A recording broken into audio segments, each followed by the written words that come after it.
From the University of Tulsa, this is Sacred and Profane Love, a podcast that explores how literature, philosophy, and theology can help us think more deeply about love, happiness, and meaning in human life. I am Jennifer Frey, Dean of the Honors College at TU, and your host.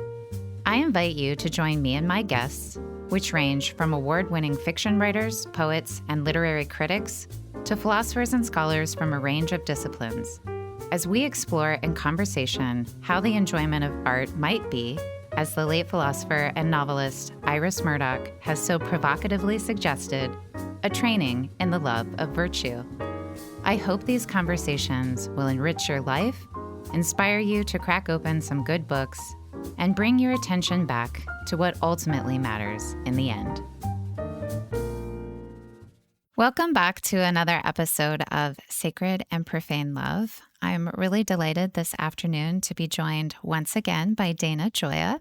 Dana is an internationally acclaimed poet and writer.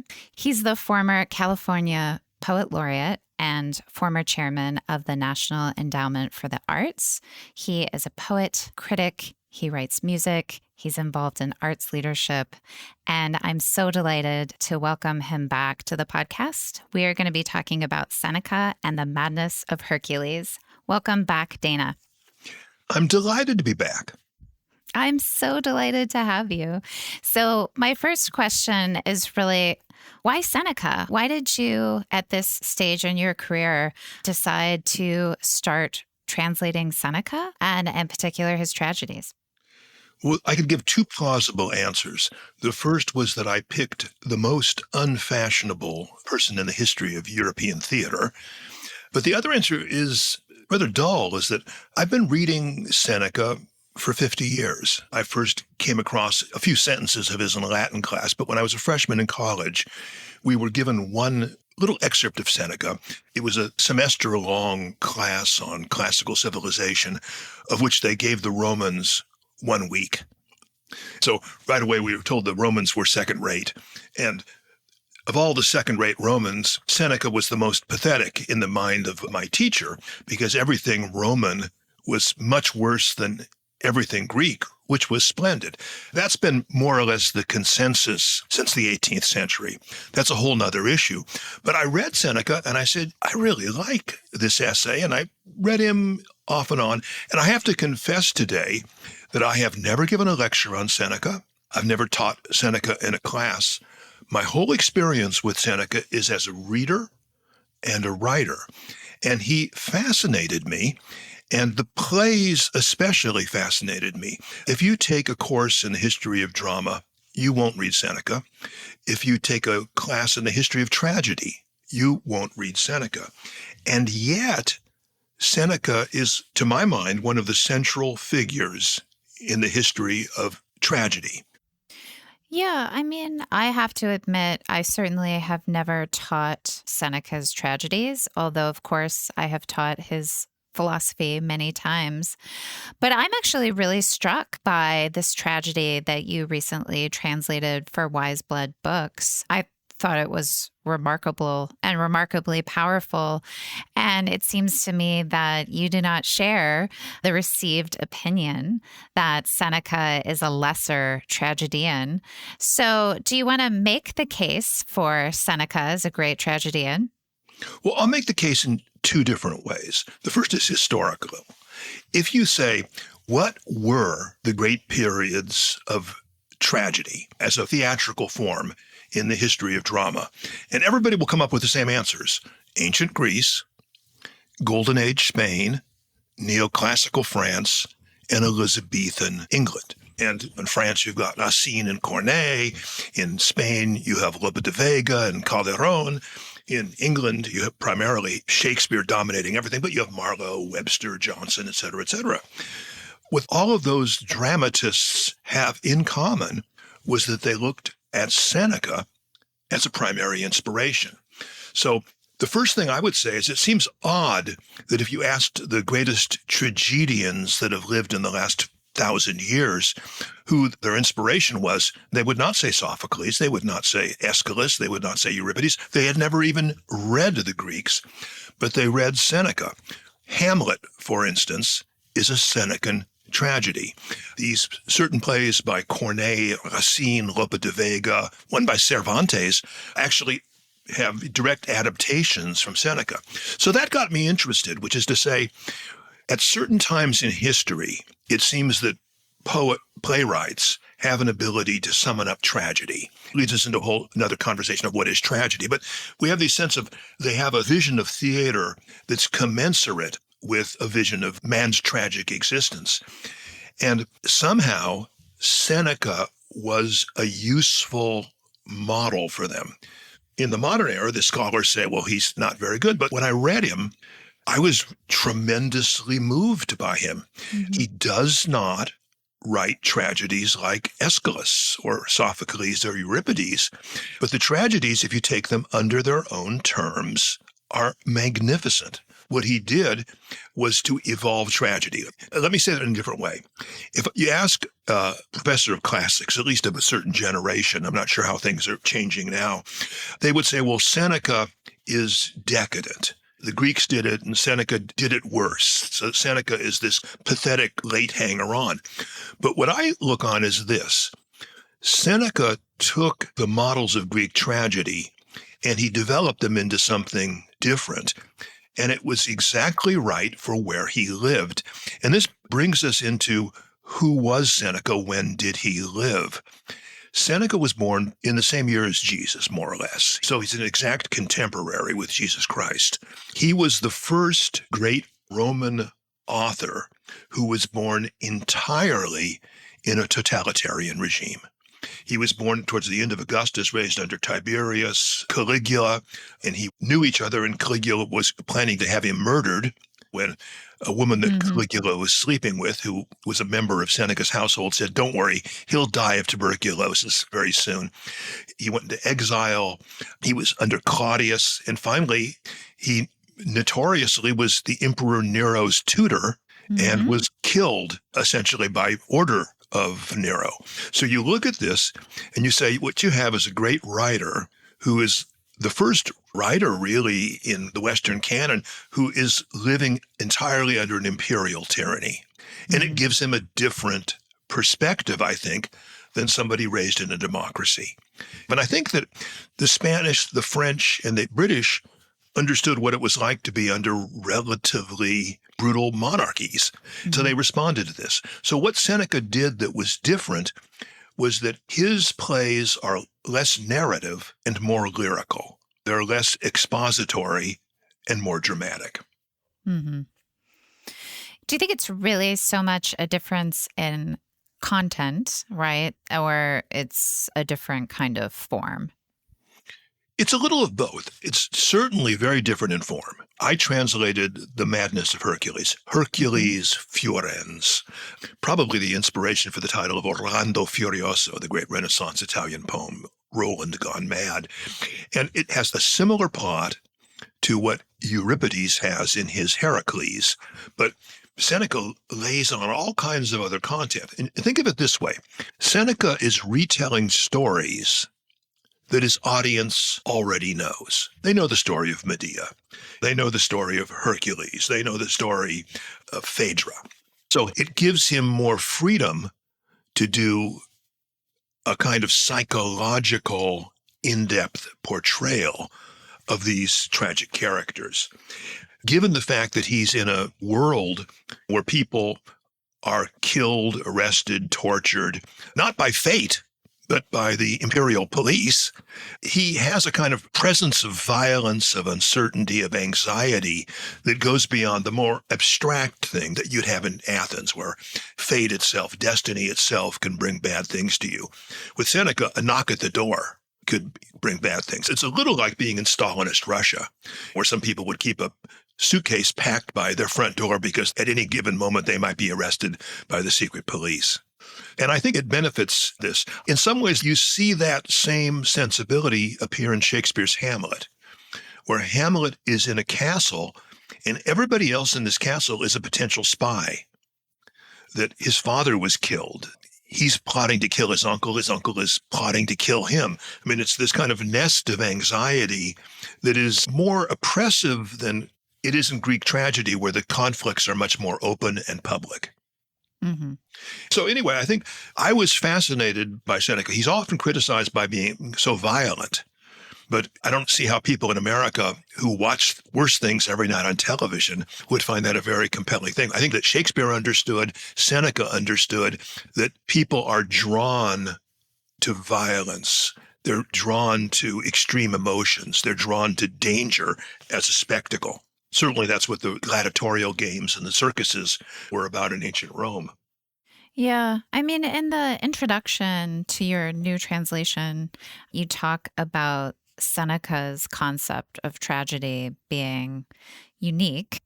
You say he's a creator of a new theatrical genre, lyric tragedy.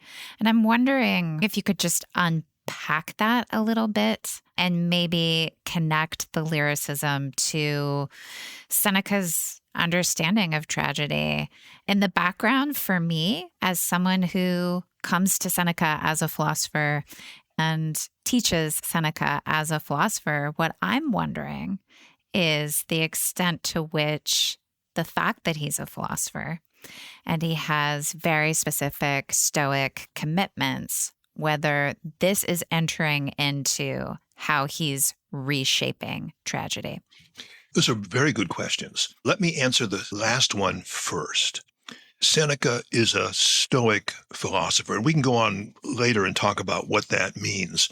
But the whole premise of Stoicism is that you live in a world that you can't control. You're going to die. Fate could knock you out. It could kill you. It could take away your family. It could make you poor, this, that, or the other, at any moment.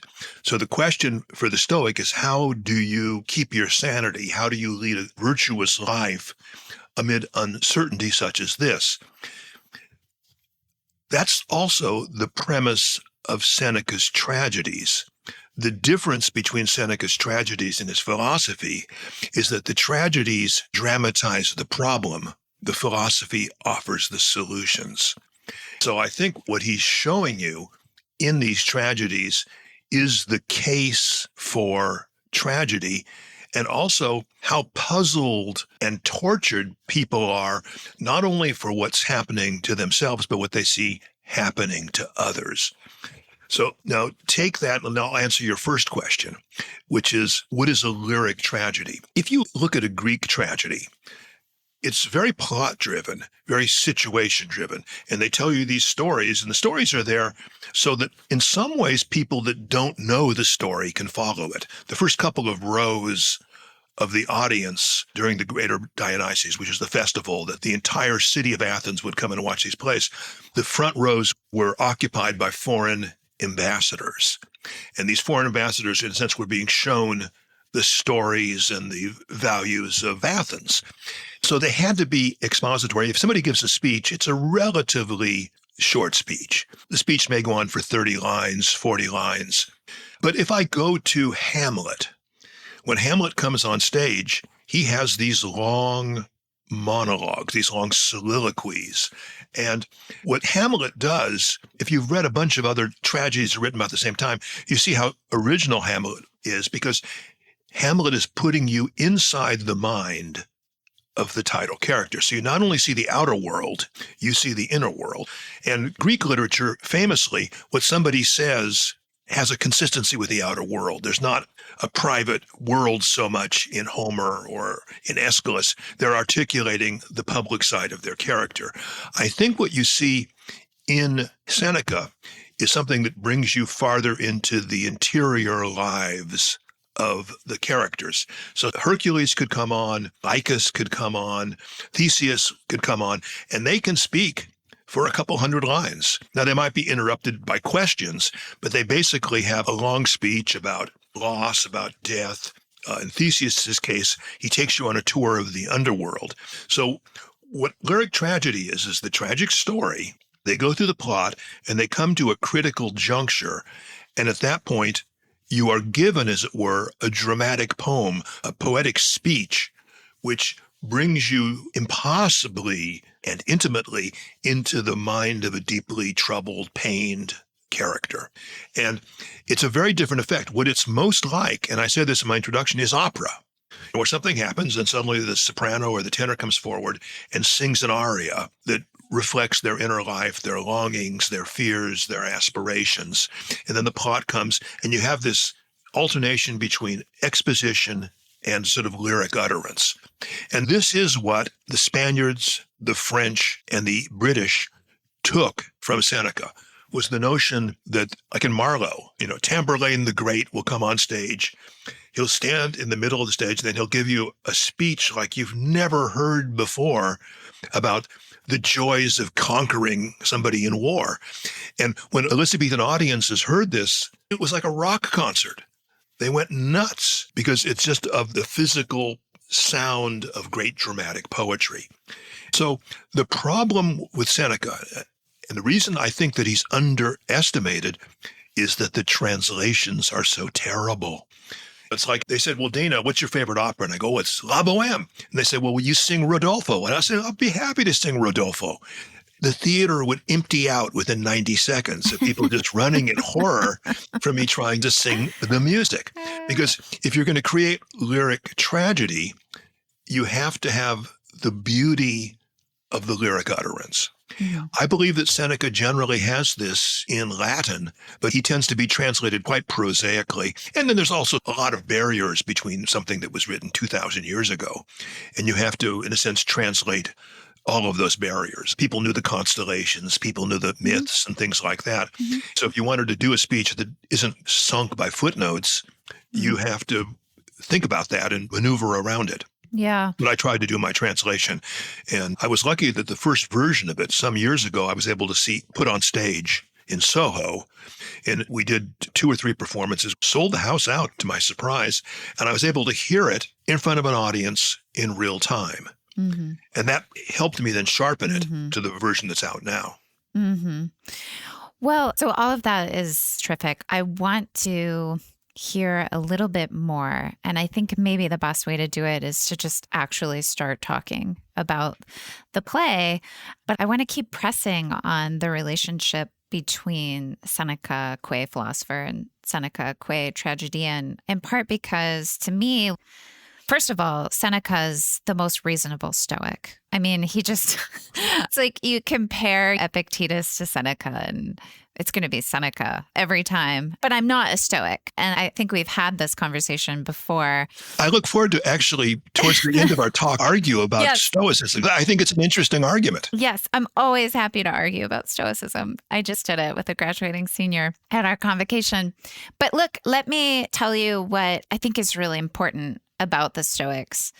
And that is that they take the problem of suffering seriously in a way that Aristotle, who I'm a proud Aristotelian, Aristotle does not. I mean, he certainly allows for suffering and for tragedy. He says right there in the Nicomachean Ethics, Book 8, he acknowledges that human happiness, eudaimonia, is a fragile thing. And it also requires just a modicum of luck. So basically his view is that virtue is necessary but not sufficient for eudaimonia. And he gives as one of his examples King Priam. And he says, look, Priam was a great guy and he didn't actually do anything wrong and everything went to hell for him. And that's a thing that can happen. But for Aristotle, the point is that human goodness is just fragile. There's no guarantee. This is why he also talks about how your happiness can be taken from you even after you die. So like if your children are terrible and you're dead and you can't do anything about it and they just wreck the family name, then he also thinks your eudaimonia is wrecked. But my point is that Aristotle acknowledges the tragic element of human life, but doesn't really do anything with it. And it doesn't really show up in his account of the virtues in a meaningful way. The Stoics, on the other hand, I think are quite alive to the problem of human suffering.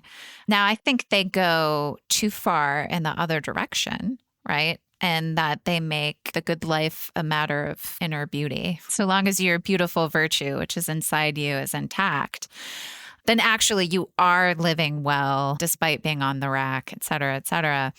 I'm not sure that that's a compelling view either. But I do want to say that look, they're taking an inescapable element of human life and they're taking it very seriously in their theory. And of course, that's right at the heart of tragedy, is just suffering and fate, right? That's the other aspect of it. And that gets to an aspect of Stoicism that I think really matters. And that is the fact that the Stoics believe in this kind of logos that orders the universe. And what it means to be virtuous is to be properly responsive to this order that is independent of yourself. So the Stoics have a pretty thick concept of providence. Obviously, Seneca writes an essay on providence. Now, it's not Christian providence, but it does color how we think about the sort of terrible fate that characters in tragedies suffer. And I just, prima facie would imagine that these philosophical commitments would show up in the conception of tragedy and maybe even slightly change it. But he's a good enough artist not to make the tragedies roman à thèse, as the French said, a novel with a thesis. I think you see that they're written by a Stoic, but they never preach Stoic virtues much at you. What they're really showing you, once again, I think, is the base situation of human existence. When Aristotle talks about tragedy brilliantly, I mean, we cannot escape Aristotle's conceptions even today. To a certain degree, it's happening elsewhere to famous people who are caught up in some kind of superhuman version of destiny. Mm-hmm. With Seneca, you see this especially in his letters, it's happening to people you know. Mm-hmm. Somebody's wife has died. Somebody's child has died. Mm-hmm. People are literally writing him letters. He is the Lonely Hearts Club editor of classical literature, and he's responding to actual problems. There's a down-to-earth quality, for the most part, about Seneca's tragedies.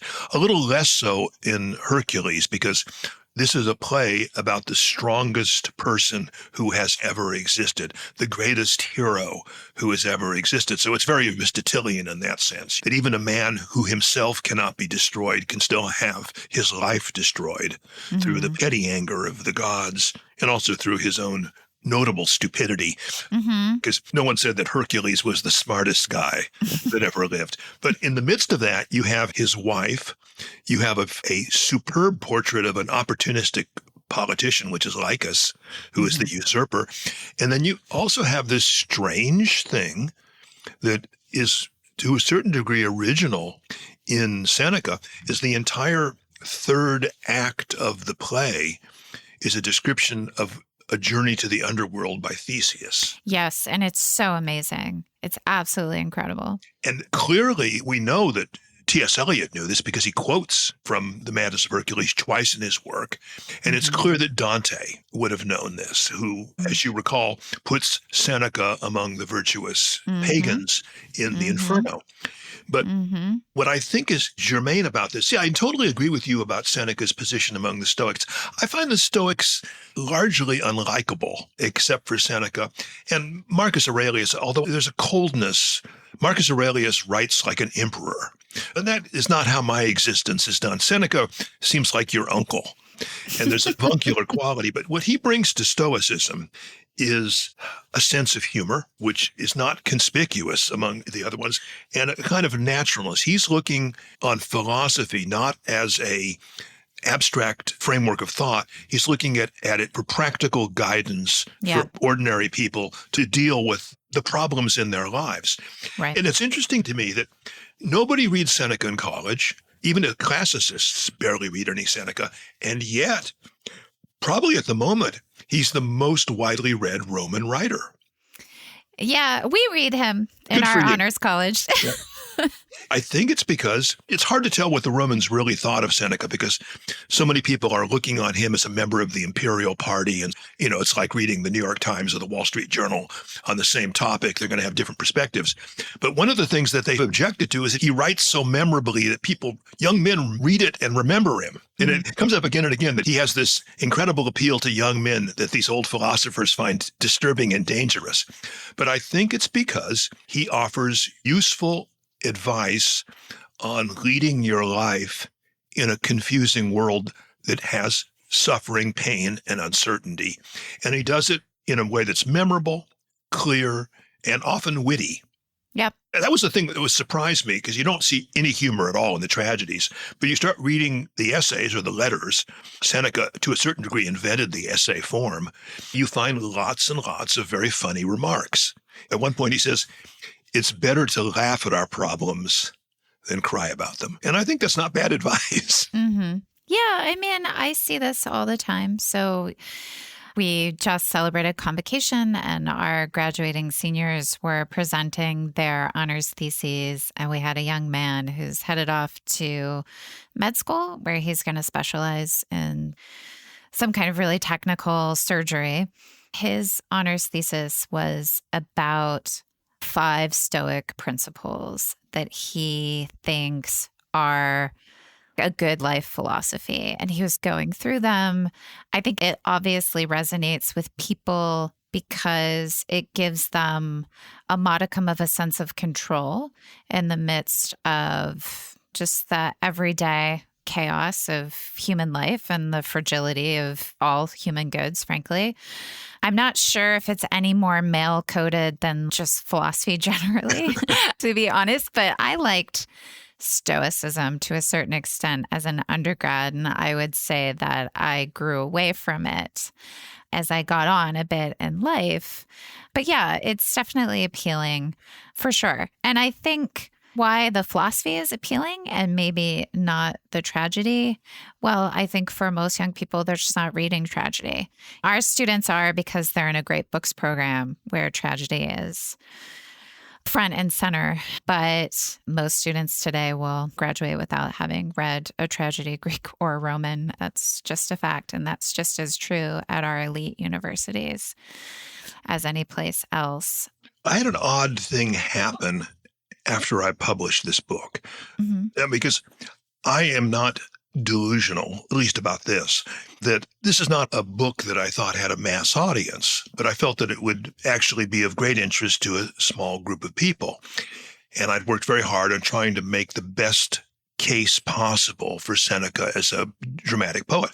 But I began getting contacted by young men who identified themselves as Stoic, who were remarkably well-educated. Many of them had PhDs. None of them were still in academia, interesting. They had all left, the ones with PhDs had left academia, but they were running companies, they were working for Hollywood, they were doing various things. Several of them had podcasts, and Seneca was their man. Yeah. It surprised me. I knew nothing about the new Stoics, which some people associate with bad behavior and things like this. But these were remarkably talented and thoughtful young men who divided almost equally between Catholics or Greek Orthodox and skeptics, but found him useful in their life. And to a certain degree, I think an acid test is this. If you write, is somebody still reading you after 2,000 years? Yeah. If you write, are people finding what you say useful to their own existence and their own ideas? Yeah. And it was clear to me that more than I had actually assumed, that there were a lot of people for whom Seneca was not simply interesting, but was deeply relevant. And most of them had never responded to the tragedies, I think, because they read such bad translations. So I got very interesting responses about the tragedy and about what it did.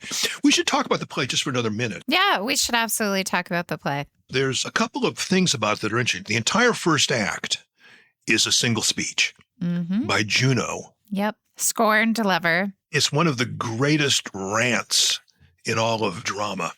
And she stands on stage and keeps talking about the different reasons she hates Hercules. And she, as it will eventually unleash the Furies to drive him mad. But if you look at it, it's a fantastic example of, in a sense, the psychology of resentment and about the permutations that hate and revenge take psychologically of somebody. But even more interesting is this descent into the underworld that Theseus gives you, which is the ultimate classical depiction of, you think life's bad, just wait till you die. So if you don't have extinction, then you end up in this horrifying underworld, where, as Achilles says, he'd rather be the most pathetic peasant than a king because it's so awful. And this leads me to something that I think is interesting about Seneca as a philosopher.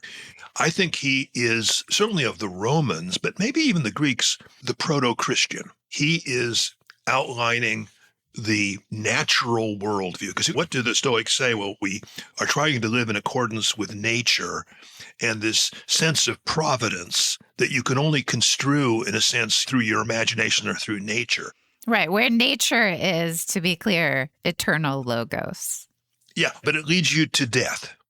Mm-hmm. It leads you to age, to death, an existence in which you're powerless to stand against fate. So what he gives you is a worldview without a chance of redemption. Now, his responses are interesting because the responses the early Christian fathers read and said, yes, that's exactly it. You control your passions, you control your appetites, you live in accordance with what Seneca would say is natural reason and things like this. You avoid luxuries. Seneca saying, well, you control the way that you think about death. You control the way that you think about suffering, and that we suffer most of our pain not from the thing itself, but about worrying about it, thinking about it. And Jerome and Ambrose and Augustine were saying, yeah, that's exactly it. Wisdom has built herself a temple, and it has 7 pillars. And the Catholic Church has 7 pillars. It's got the 3 theological virtues of hope, faith, and charity, but then it has these 4 what are really natural virtues, which are Stoic virtues, which is prudence, fortitude, temperance, and justice. Now, you can relate them all the way back to Aristotle, which is what they usually say. But the actual words that Ambrose and Augustine use, they borrow from Seneca. Sure. So what Seneca gives you is the natural framework on which you can bring the redemptive message of Christianity. And that's certainly one of the reasons why Jerome literally canonizes him. The church doesn't accept that, but he puts him on his catalog of saints because he sees Seneca the way that they saw Virgil. And they had an assumption, which is that God reveals himself through nature and God reveals himself through revelation and most crucially through incarnation, and that God would have given the pagans a certain glimpse from nature. It's called the anima Christiana naturaliter, is the phrase that they use, the naturally Christian soul. And they see this through an incorrect reading of Virgil, where they think Virgil is actually prophesying the birth of Christ. But they also see it in Saint Seneca, as Jerome would have it, his emphasis on the 4 cardinal virtues and the cultivation of virtue and the cultivation of wisdom. There was one classicist who made the pun that Stoicism, which is Stoa, the porch, was the porch of Christianity. Yeah, yeah. You come into the temple. Right. Well, I think the whole thing is about suffering and sort of what do we make of it, both in the sense of what do we make of it in our lives, like what's our perspective on it, and then what do we make of it more theoretically, that is to say, its relation to virtue and happiness. And those sorts of issues, I think for me, and this is like one of my big questions about the play, is what are we to think of this horror, right? Because it's not just suffering, it's actually horror. And I think it begins right at the beginning. I mean, Juno's speech is chilling to the bone. It's so full of hatred and vengeance and invective. And she's so consumed by this sense of having been slighted. She basically tells us, right, what's going to happen. So it's no surprise when it does in Act 3. But Act 3 is so horrifying that, at least for me, I had to walk away from it and come back. I was like, that was a lot. The play is a series of escalating horrors. Yes. And just when you think Juno's monologue, the trick of writing this so it works on the stage is to constantly have her surprise you or horrify you when she gets even worse. You say, well, okay, she's gotten it out of her system right now, but then she's just set herself rhetorically for another turn. But I think at the center of this message is that the most powerful man who ever lived, who defeats the gods defeats monsters, defeats Conquers kings. hell. He conquers hell. He conquers hell, still cannot defeat his tragic destiny. And even though he is quasi-immortal, that's a whole nother story, but not easy to kill Hercules. But everybody else around him is killed, except for his stepfather, whose dramatic function is simply to go, oy vey, and pull his hair.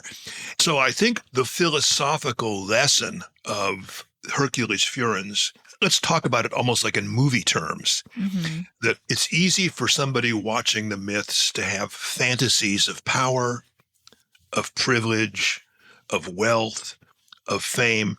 But even if you achieved all of your fantasies, Seneca is saying implicitly, that does not protect you from suffering. In this case, it's interesting that in his letters, he's interested in everyday suffering. Yeah. These relatively small setbacks that people have, or predictable setbacks he's talking about. But in the tragedies, what he wants to see is suffering at the utmost limits of human, or in case of Hercules, semi-divine endurance, because it's chastising. It wipes out any confusion you might have that there's anything you can do that is going to escape this. That being said, I don't think it provides the answers. I don't think you see somebody would walk away from Hercules Fury saying, well, here's 3 ways I'm going to improve my life. Right. Yeah, it does not lend itself to this kind of self-help Seneca that I think has been popularized, which the kind of self-help Seneca, there's something there, but it's a very watered down Seneca. And I think it comes out when you look at his tragedies, which are really horrifying. I think earlier in the conversation, you said that some people had accused Seneca of decadence. I don't really know what you meant by that, but to me, decadence is like when you've lost the object, right? So you don't even know what the money's for. You just want more and more money. Yeah. You keep the manner without the substance that it recognizes. Yes. And let me just say this, because you're one of the few people I know that's smart and learned enough to understand it. I think that there was a grave misjudgment made about Roman literature in general in 18th century Germany as part of the Aufklärung. And you've got German nationalism, which is coming, which has emerged. It's German language. To a certain degree, they're resisting the French. They're resisting the Italians. It's Protestant. They're resisting the Catholics. And they're locked into this notion that Schiller and some of these philosophers have, which is that there is 2 kinds of culture. There's the one that's based on true connection to nature and reality. That's what Homer has. That's what Goethe has. And then there's decadent, which is the culture that's based on other culture. So Romans are, by definition, now this is interesting because it brings them into a logical contradiction they don't quite realize. The Romans don't have anything original. They just take Greek things and adapt it. But then they're criticized for any changes they make about the imitations of the Greek literature. A lot of this comes out of the fact that you've got a new people, the German-speaking people that are trying to assert their importance, their authenticity in European culture. They have this guy named Goethe that they all agree is a genius. So they rally around him and they make him the new Homer. And this is also, the Germans are doing all these classical editions. And you have essentially this Schillerian, because it comes out of Friedrich Schiller's as the cleanest articulation of it on naive and sentimental poetry, this idea that there's the naive, the authentic culture, the unself-conscious culture, and then there's the sentimental culture, which is secondary, which is imitative, which is decadent. And it's been taken at face value for the last 300 years. It's what you would get in almost every classics department in the United States. You'll go to Bernard Knox's Norton book, actually a new anthology of classical poetry that's just been published. It has about 80 Greeks and 10 Romans, because the Greeks are all authentic and the Romans are all decadent. And I just don't accept that. I don't either. Yeah. So that's what I think led me to say, is that if you take Seneca under his own terms and you translate what is there versus what you think should be there, you find a really, really remarkable writer. But he is, unfortunately, more like Quentin Tarantino than John Ford. I say that. I like Quentin Tarantino. I'm just going to put that out Well, there. sort of both my sons. I think Tarantino's a little too much for me in a lot of these films. But what Tarantino, or you think of these things in Hollywood, has made this spectacle of violence. These things where they take it as far as you can possibly take it. And you can have an aesthetic argument about that forecast. It doesn't bother me, but I don't enjoy it as much as I do some other things. But I think Seneca is the prototype. And why would he write this way? I would say two things. First of all, people in his audience go to see people killed in the arena as entertainment. So you've got to get the volume level up just to make these people hear things. And secondly, they see it in their political life. I mean, the number of political assassinations that are in any 10 years, and God knows how many imprisonments, banishments, torturings that are going on.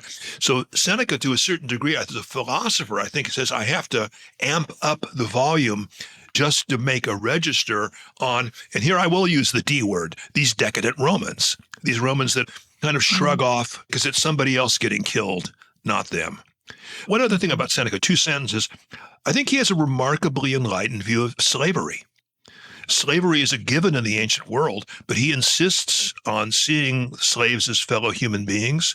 He says that the master and the slave should eat at the same table. They should do the same work, and that the slave owner must recognize that under slightly different circumstances, he could be the slave rather than the owner. And now you say, well, okay, well, this is not a woke view, but certainly by Roman standards, it's an extraordinarily enlightened view. And there's some precedent for it in Stoicism, which talks about the fellowship of humanity. But it's articulated very humanely in Seneca. It's part of the reason I think as a philosopher, he's likable and he's approachable, whereas a few others are not so much. Nobody's reading a lot of these other people. In the same way that the other poet that he reminds me of too is Lucretius, when Lucretius becomes apocalyptic. Lucretius is just showing you how bad things can be, although he's not a Stoic, obviously. Yeah, so let's return to the horror, because Act 3 is really when the horror comes into its full fruition. In Act 3, we get a retelling of his time in hell. Yeah. But this is also when Juno makes Hercules mad. And this is sort of a trope in lots of Greek poems and also Greek tragedies, is this idea of a kind of frenzy or madness as a weapon of the gods. One of my favorite versions of this, of course, is the Bacchae. Yes. So Hercules gets into this frenzied state where he ends up murdering his own family, including his own children, in really horrific ways. And then when he wakes up, he's like, oh my gosh, someone's murdered my children. Everybody's like, who did this? You got to help me find the guy who did this. And of course, he's going to realize that he did it. But he's a tragic figure insofar as tragic figure is someone who they're damned if they do and they're damned if they don't. These are people with no good options. No matter what they do, it's just going to be bad for them and for other people. And in the case of Hercules, he has to go down to hell and kill Pluto, who's sort of like the god of hell. He's got to kill his dog, Cerberus, the three-headed dog. But I think you're talking about something that I think actually is at the heart of the most interesting idea that's in this play, which is actually a kind of archaic idea earlier even than tragedy, which is that there are certain sacred things that you cannot profane without consequences. You think of the person who accidentally touches the Ark of the Covenant and is struck dead. It's not a just punishment. It's an archaic punishment. Sure. And I think this has actually a moral lesson in this, which is Hercules would not be vulnerable to Juno. He would not be vulnerable to madness, even by the gods, had he not gone into the underworld and taken one of the sacred things, which in this case is this monster, and dragged him into the light of day. So if you think about this, there's a world, and this I think is a lesson for today. I really do believe that there are some things that you can't mess with without, to use the Roman term, being polluted. Right. You cannot go into these, and I think we have this illusion in contemporary culture that Seneca is deconstructing, which is that we can sink into this underworld of vice or evil and that we're going to come up without being changed and touched by this. So by going down into the underworld and violating sacred things, and it climaxes when he takes the guardian of the underworld, the three-headed dog Cerberus, and brings him into the light. And the description that Theseus gives there is really, it would get the humane department involved. This monster suddenly, when it's in sunlight, becomes this pathetic, whimpering thing because it itself understands that it cannot be in this realm of existence. So by doing that, Hercules leaves himself vulnerable to visits of the primal deities of the underworld, in this case, the Furies. If you go back to Greek drama, these are the gods that predate the Olympian gods. And I think that's really interesting. Theseus has gone down there. All he's brought back is himself. This, I think, was not lost on Dante. Dante is going through the underworld, and the only way he's able to do it is he's able to have a virtuous pagan, which is Virgil. And they're only allowed to do it because God has permitted them to do it. But Dante keeps passing out, fainting in this, and is revolted by this. And he claims, and I don't think it's an idle claim in the very opening lines, that this is horrifying, this is sad, this is savage, but some good comes from seeing this, because you actually, in both Theseus's case and Dante's, much, much more explicitly, and you see varieties of evil, you see varieties of punishment and of fate. And Dante is able to do it because he escapes into an upper realm. Yes, purgatory and then finally heaven. Hercules does not. So he pushes his way in, he pushes his way out, and he drags things from one realm into the other and has become polluted by darkness. Right. But he also has been not exactly forced, but he's not going into hell just for the fun of it. No. Right? He terrifies the gods of hell. That's how strong he is. Yeah, because he does. They can't defeat him. So, he's blasphemous and profane. And although they can't punish him, as it were, the order of the universe punishes him because, in a sense, he's allowed himself to become vulnerable to the darker deities. So anyway, it's not entirely subtext. It's made explicit in the play if you read it really well. Yeah. But I think that's an interesting idea. And I think it's not, you can't descend into drugs without, in a sense, it taking its toll on you and any number of other things. So we are, as Shakespeare said, the dyer's hand picks up the colors that it submerges in. Yeah, so some critics, and you talk about this in your introduction, their objection to Seneca's tragic vision is that it's just horror, or it's just the suffering of punishment, but there's no catharsis. So I'll quote you from your own introduction. This is Dana Gioia. Seneca's tragic vision admits no escape from evil, no defense against the mindless brutality of fate. The gods may witness human suffering, but they will do nothing to prevent or soften it. Tragic theater lures the audience to the edge of an abyss to watch a fellow human's sudden fall to destruction, to make them feel the injustice and agony of the doomed without ever turning away. So this brings me back to my original question about the horror of the play and the suffering, because in a Christian context, your suffering in a way is a gift, and it always has this redemptive potential to it. And it always shares in the meaning, the cosmic meaning of Christ's suffering. Now, for Hercules and for Seneca, there's not that redemptive story, but there is this broader context of an eternal logos. So is the suffering punishment? So it's a kind of moral claim on the audience, or is it something else? Because Hercules, at the end of the day, like most tragic figures, right? He's just wondering where he can go hide for the rest of his life and realizing that he can't. Yeah. Then Theseus takes him out of Thebes with the kind of general sense that he might redeem himself. But let's talk about catharsis. Yeah. Catharsis is essentially emptying your bowels. But your bowels in Roman ancient philosophy is the seat of the emotions, because you feel your emotions in your stomach. So Aristotle says that you feel catharsis through pity and terror. Pity and terror. Those are not the emotions you feel at the resolution of the tragedy. They're the emotions that you feel seeing the tragic horror play out. So I would say that Seneca delivers catharsis. What he doesn't deliver is the hope beyond that. And it's generally interesting that even in Christian cultures, the tragic writers are not noticeably religious. To a certain degree, religion is the puzzle in Hamlet. He wants to act out the tragic drama, but it's the Christian qualms that are holding him back. So I agree with you that you don't end any of Seneca's tragedies with a feel-good conclusion. But I don't think you do for most of the Greek tragedies we have. The end of the Oresteia is the only one that we see that. But of course, we only have one of the complete tragic trios that have survived.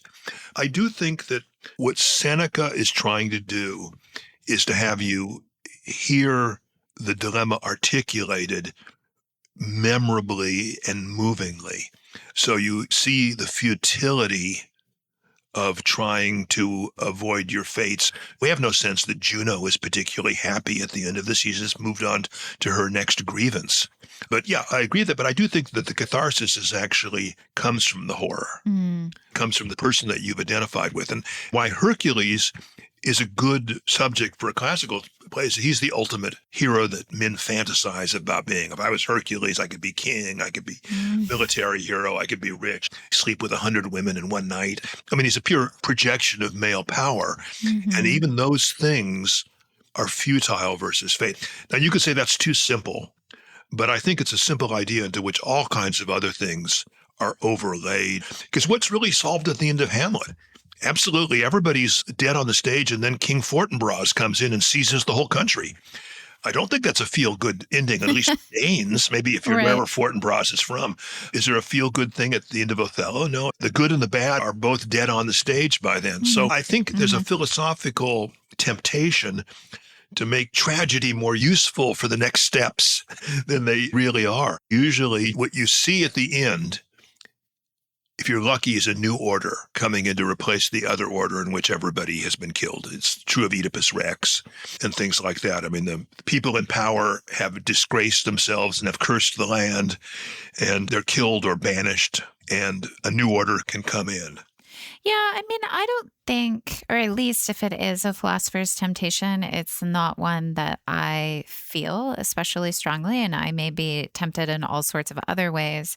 I think the temptation that I always feel as a philosopher, but also just as a reader, is that the art be truthful. Yeah. Right. Which doesn't necessarily mean that it has a resolution. And it definitely doesn't mean that the ending is happy and makes you feel good, because often the truth makes you feel pity and terror. Yeah. I was exaggerating there. See, the notion of something being resolved in a positive sense. One of the great English tragedies is the tragedy of Dr. Faustus. And you have this scholarly man sells his soul to the devil for youth, for power, for women. And then his term is up and he realizes it was a mistake and he tries to pray. But if you think about this, he has been polluted by his experience. He is, in a sense, made this demonic bargain, and that keeps him from being able to pray sincerely and in a contrite manner at the end, and he's dragged down to hell. Yeah. So what happens at the end, the speaker comes out and goes, "Cut is the branch that might have grown full straight, and burned as Apollo's laurel bough." And he's just basically saying, well, this just shows you don't sell your soul to the devil. Bad idea. But you feel the sense, it's very Aristotelian, in this case, a relatively noble man before he sells his soul to the devil has done this, and it was a mistake, and there's no escape from that mistake. It's more voluntary than Greek tragedy, but it's the same thing. So I think that Seneca is not altogether nihilistic relative to the rest of the people in the tragic tradition. He has more horror and more articulation of suffering. Yeah. And that's why I connect him to opera. I mean, opera has this power of making the evil investment bankers and hedge fund leaders in the audience weep. It has some ability, in a sense, to go to the hardest human hearts and make them feel the suffering of a relatively powerless being, usually the soprano, on the stage. And it also has this ability to freeze time. And that's what interests me. I think the big difference between Greek tragedy and Roman tragedy is that Greek tragedy moves along in time. The Roman tragedy freeze frames and says, I want to make sure you understand how I suffer with a frenzy that I am in at this particular moment. And you revel in it in a kind of an operatic manner. That's something that Tarantino does too. He'll prolong the most uncomfortable elements just so you can feel the terror that somebody feels in that moment. And then you move on. Yeah. Okay. So I'm minding the times. This is the last question, and I'll have to ask you to give a succinct answer. But to me, it's an interesting question. So early on in the conversation, you said that for Seneca, tragedy dramatizes the problem of human suffering and human fragility. Is Seneca's philosophy the solution to the problem? Seneca's philosophy was the best solution that a Roman could give to a person in that age. And it is, by our standards, an unsatisfactory solution. That's why I think that Roman Stoicism created the preconditions for Roman Catholicism. Beautiful. I love it. Thanks so much again, Dana, for joining us. It was a delight, as always. Well, thank you for putting up with me. Anytime. You have been listening to Sacred and Profane Love, a podcast hosted by the Honors College at the University of Tulsa. To learn more about the Honors College, please go to our website, utulsa.edu/honors. To learn more about this podcast, you can check out its website, sacredandprofanelove.com. On the website, you'll find an archive of all our past episodes and guests, and also a blog where we post news related to the work that we do. You can also follow the podcast on Twitter, where our handle is @eudaimoniapod. Finally, if you would like to support this podcast, you can go to patreon.com/eudaimoniapod. Patrons receive podcast swag and subscriptions with our literary partners, The Point Magazine, Switchyard Magazine, and The Lamp Magazine. We are grateful to our partners for their ongoing support.